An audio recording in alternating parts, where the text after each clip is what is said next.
मैं आशीष सिंह। आज कक्षा 11 के आरोह भाग 1 के काव्य खंड से संबंधित कबीरदास के पाठ का अध्ययन करते हैं। ठीक है, पहले पाठ का शीर्षक है हम तो एक एक कर जाना।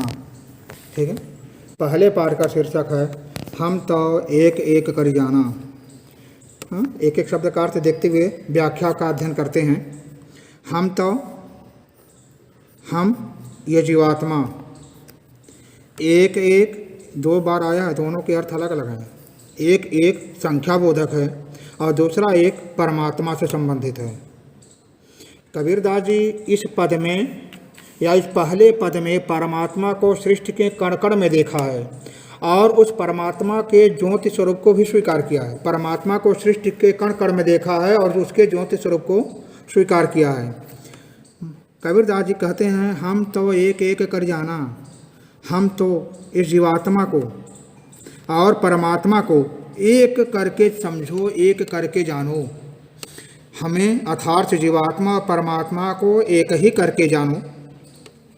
दुई कहे तिनहि को दो जग जिन नाहिन पहचाना। यहाँ से अर्थ लेंगे जिन नाहिन पहचाना, जिन्होंने परमात्मा को नहीं पहचाना, जिन्होंने आत्मा और परमात्मा के स्वरूप को नहीं समझा। दुई कहे, जो आत्मा और परमात्मा को दो कहता है, दो स्वरूप मानता है। तिनहि को माने उसे दो जग मिलता है, दूसरा जग मिलता है, वह नरक का भागीदार बनता है। दो जग, दूसरा जग माने होता है नर। संसार में 3 जग होते हैं। पहला जग होता है स्वर्गलोक, दूसरा जग होता है नरकलोक और तीसरा मर्त्यलोक होता है। दुई कहे तिनहि को, जो आत्मा और परमात्मा को दो कहता है, उन्हें नरक का भागीदार बनता है, वह हमेशा नरक का दुख भोगता है। इस संसार में पवन एक ही है, पानी भी एक ही है, एक ज्योति समाना और एक प्रकार की ज्योति लोगों के हृदय में स्थित है और एक प्रकार की ज्योति लोगों के मन में विराजमान है। इस संसार में पवन भी एक ही है, पानी भी एक ही है और लोगों के हृदय में एक ही परमात्मा की ज्योति विद्यमान है। एक खाक गढ़े सब भाड़े, एक कोहरा साना। एक एक शब्द का अर्थ देखिए। एक माने एक, खाक माने मिट्टी, गढ़े माने बनाता है, सब भाड़े माने बर्तन को, एक माने एक ही, कोहरा माने कुम्हार, साना माने सान करके। जिस प्रकार एक ही कुम्हार ने, एक ही कुंभकार एक ही प्रकार के मिट्टी से सभी प्रकार के बर्तन को बनाता है, उसी प्रकार परमात्मा रूपी कुंभकार ने एक ही प्रकार मट्टी मतलब यहाँ 5 तत्व, एक ही प्रकार के 5 तत्व, 5 तत्व से मिलकर शरीर बनता है। क्षिति जल पावक गगन समीरा। क्षिति माने पृथ्वी, जल माने पानी, पावक माने अग्नि, गगन माने आकाश, समीरा माने हवा। जिस प्रकार कोहरा या कुम्हार एक ही प्रकार के मिट्टी से सभी प्रकार के बर्तन को बनाता है, उसी प्रकार परमात्मा रूपी कुंभकार 5 तत्व से जीवधारी रूपी बर्तन को बनाता है। उसी प्रकार परमात्मा रूपी कुंभकार 5 तत्व को मिला करके, एक ही 5 तत्व को मिला करके जीवधारी रूपी बर्तन को बनाता है। जैसे बाढ़े काष्ठ काटे अगिन न काटे कोई। जिस प्रकार से बाढ़ी माने बढ़े लकड़ी काट सकता है, अगिन तो नहीं काट सकता। जिस प्रकार बढ़े लकड़ी काट सकता है लेकिन लकड़ी में लगने वाली आग को नहीं काट सकता, उसी प्रकार यह शरीर नश्वर है, लकड़ी की भांति नश्वर है। इसे काटा जा सकता है, शरीर का नाश हो सकता है, लेकिन शरीर में जो स्थित जीवात्मा है, जीवात्मा वह अग्नि स्वरूप है। जीवात्मा में जो परमात्मा है वह अग्नि स्वरूप है। उस अग्नि स्वरूप को कभी काटा नहीं जा सकता, वो अग्नि स्वरूप को कभी नष्ट नहीं किया जा सकता, क्योंकि वह जीवात्मा परमात्मा का स्वरूप है और परमात्मा पहले ही बताया है ज्योति के स्वरूप में विद्यमान है। ठीक है, जिस प्रकार बढ़ई लकड़ी को काट सकता है, लकड़ी में लगने वाली आग को नहीं काट सकता, उसी प्रकार यह शरीर ही नश्वर है। शरीर के हृदय में जलने वाली जो जीवात्मा है, जो अग्नि है, जो परमात्मा का स्वरूप है, उसे काटा नहीं जा सकता, उसे कभी नष्ट नहीं किया जा सकता। सब घटी अंतर तू ही व्यापक धरे स्वरूप सोई। हर घट में, हर कण कण में के अंतर में, हृदय में तू ही व्यापक, तू ही माने परमात्मा व्यापक रूप से विद्यमान है। धरे स्वरूपे सोई, उसी प्रकार का रूप धारण करके हर कण कण में परमात्मा वैसा ही रूप धारण करके विद्यमान रहता है। ठीक है। आगे कबीर कह रहे हैं, माया देख के, माया को देख कर जगत लुभाना, जगत भूला हुआ है, स्वयं को भूला हुआ है। इस माया को देख करके, मोह माया को देख कर संसार स्वयं को भूला हुआ है। ठीक है। काहे नर गर्वाना, अपने स्वयं को भूल करके हे मनुष्य तुम गर्व क्यों करते हो, किसके ऊपर गर्व करते हो? जो अपने स्वरूप को नहीं पहचान पाता वह किसके ऊपर गर्व कर रहे हो? हे मनुष्य तुम क्यों गर्व कर रहे हो? निर्भय भया कछु नहीं व्यापय, कहे कबीर दीवाना, कहे कबीर दीवाना। कबीरदास जी कहते हैं कि कौन से कबीरदास जी? ईश्वर के प्रेम में लीन दीवाने कभी, ईश्वर के प्रेम के दीवाने कभी कहते हैं। निर्भय भया, जो निर्भय होता है, जो मृत्यु से भयभीत नहीं होता, जो यह समझ लेता है शरीर का नाश होता है, जीवात्मा का नाश नहीं होता, उसे कुछ नहीं व्याप है, उसे कुछ कष्ट नहीं होता। जो निर्भय होता है, जिसे मृत्यु का डर नहीं होता, उसे किसी प्रकार का कोई कष्ट नहीं होता। ऐसे ईश्वर के प्रेम में दीवाने कबीरदास जी कहते हैं। धन्यवाद। नमस्कार। अब हम कबीरदास के दूसरे पद का अध्ययन करेंगे। ठीक है। संतो देखत जग बौराना।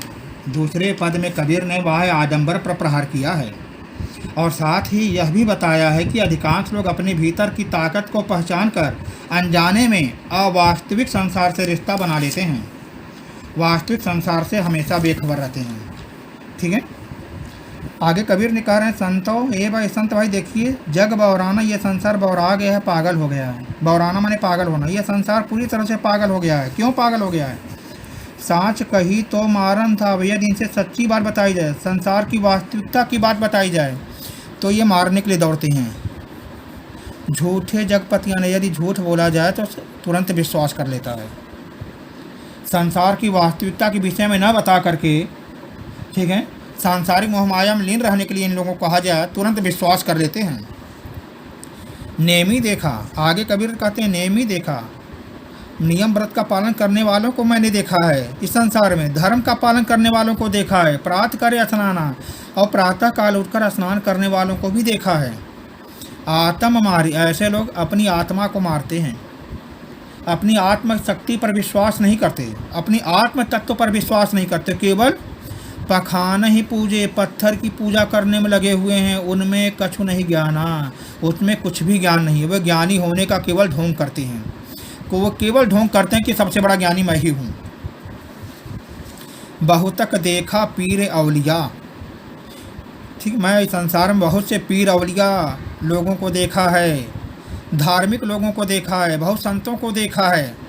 पढ़ते हैं, जो पढ़ते हैं किताब कुरान, धार्मिक पुस्तक कुरान को भी पढ़ते हैं, लेकिन धार्मिक पुस्तक और कुरान को पढ़ते तो हैं, लेकिन उनमें लिखी हुई बातों को अपने हृदय में उतारते नहीं हैं। काय माने बनाते हैं। मुरीद माने शिष्य। ऐसे लोग मुरीद बनाते हैं, शिष्य बनाते हैं।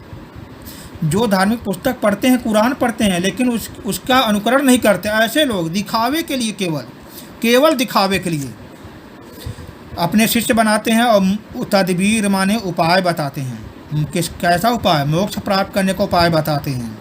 उनमें वह जो ज्ञान है, उनमें भी वही ज्ञान है, अर्थात उसमें भी तुच्छ ज्ञान है, कुछ भी ज्ञान नहीं है, केवल ज्ञानी होने का ढोंग करते हैं। ऐसे लोग आसन मार करके, आसन मारी ढिम्ब डियर बैठे, ऐसे लोग आसन मार करके केवल शांति से बैठे रहते हैं। मन में बहुत गुमाना, मन में अनेक प्रकार के गुमान को गल लेकर के, मन में अनेक प्रकार के अहंकार को लेकर के ऐसे लोग आसन मार करके बैठे रहते हैं और केवल संत होने का ढोंग करते हैं, सज्जन होने का ढोंग करते हैं। आगे कबीर कहते हैं, पीपर पाथर पूजन लागे तीर्थ गर्भ भुलाना। ऐसे लोग पीपर पत्थर पूजन लागे, पीपल के और पत्थर की पूजा करने में लगे हुए, पत्थर की मूर्तियों की पूजा करने में लगे हुए हैं। तीर्थ गर्भ भुलाना, और तीर्थ यात्रा करने में लगे हुए हैं। गर्व के साथ पीपर पत्थर की पूजा करते हैं, तीर्थ यात्रा करने में लगे हुए हैं, लेकिन संसार की वास्तविकता को भुलाना भूल चुके हैं। टोपी पहनते हैं, यहाँ पर अनुप्रास अलंकार है, प अक्षर कई बार आया है। टोपी पहिरे माला पहिरे छाप तिलक अनुमाना, ऐसे लोग टोपी पहनते हैं, माला केवल दिखावे के लिए पहनते हैं, शरीर पर दिखावे के लिए छाप लगाते हैं, लेपन करते हैं चंदन का, मस्तक पर चंदन का तिलक लगाते हैं, केवल दिखावे के लिए करते हैं। अनुमाना मेरा अनुमान है, मेरा विचार है। ऐसे लोगों को में कोई ज्ञान नहीं होता, केवल दिखावा मात्र करते हैं, केवल ढोंग करते हैं। साखी शब्द ही गावत भूले, ऐसे लोग साखी शब्दों को तो शब्द ही माने शब्द, ऐसे लोग साखी शब्द को गाते तो हैं लेकिन संसार की वास्तविकता को भूल बैठे हैं। कैसे? आत्म खबर न जाना, आत्म खबर न जाना, अपनी आत्मा की खबर को नहीं जानते, अपने आत्म तत्व का ज्ञान नहीं जानते, केवल साखी और शब्द को गाते हैं लेकिन संसार की वास्तविकता को भूल गए हैं। हिंदू कहते हैं, हिंदू कहे मुझे राम प्यारा है, हिंदू कहते हैं मुझे राम प्यारा है। तुर्क माने मुसलमान कहते हैं मुझे रहीम प्यारा है, अल्लाह प्यारा है। हिंदू कहता है मुझे राम प्यारा है, मुसलमान कहते हैं मुझे रहीम प्यारा है, अल्लाह प्यारा है। केवल राम और अल्लाह के नाम पर हिंदू मुसलमान क्या करते हैं? आपस में दो, आपस में यहाँ होगा, ठीक है, आपस में दो लड़ी मुँहे, आपस में दोनों लड़ करके मर जाते हैं। हिंदू मुसलमान केवल संप्रदाय के नाम पर लड़ते रहे हुए मर जाते हैं। मर्म न कहूँगा जाना, दोनों धर्मों में जो मर्म है, जो विशेषता है, जो मोक्ष प्राप्त करने को उपाय बताया गया है, उसे कोई नहीं जानता, ठीक है, उसे कोई नहीं जानता, मोक्ष प्राप्त करने को उपाय कोई नहीं जानता।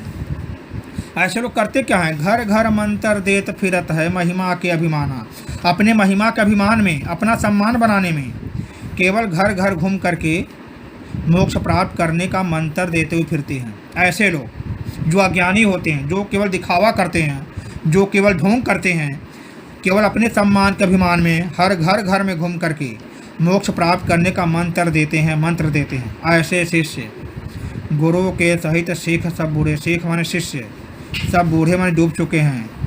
ऐसे गुरु, अज्ञानी गुरु के साथ शिष्य भी अज्ञानी होते हैं, ठीक है, ये लोग डूब चुके होते हैं, इन लोगों को मोक्ष नहीं मिलता, गुरु के साथ शिष्य को भी मोक्ष नहीं मिलता।